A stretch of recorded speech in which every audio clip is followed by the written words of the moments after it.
guys, assalamualaikum, welcome to my another video. So guys, দেখতেই পারছেন নতুন মুরগির বাচ্চাগুলো।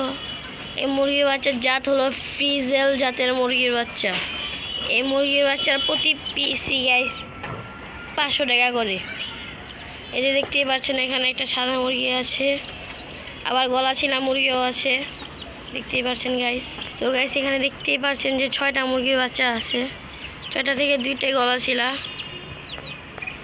সো গাইস এখন আপনাদেরকে কিং কোয়েল দেখাবো, তো লেটস গো। সো গাইস দেখতেই পাচ্ছেন এই যে কিং কোয়েলের কিং কোয়েল দেখতে পাচ্ছেন না, হালকা রাত হয়ে গেছে তার জন্য সবাই মাশাআল্লাহ বলবেন, কারণ এই যে দেখতেই পাচ্ছেন হাড়ির ভিতর ডিম দিয়েছে 4টা। আর কিং কোয়েলের ডিম কিন্তু সম্ভবত এই বাদামি কালারই হয়। পৃথিবীর সবচেয়ে ছোট জাতের পাখি গাইস। আর নিচে দেখতেই পাবেন যে বব হোয়াইট। সো গাইস এই যে দেখতেই পাচ্ছেন পৃথিবীর সবচেয়ে বড় জাতের কোয়েল পাখি বব হোয়াইট। এগুলো কিন্তু নিজের ডিম নিজে তা দিয়ে ফোটায় না। এই যে এটা অনেক বড়, এটার জায়গাটা। তো গাইস এই যে কিং কোয়েল আর বব হোয়াইটের ডিমটা আমি এখন দেখাচ্ছি, তো লেটস গো।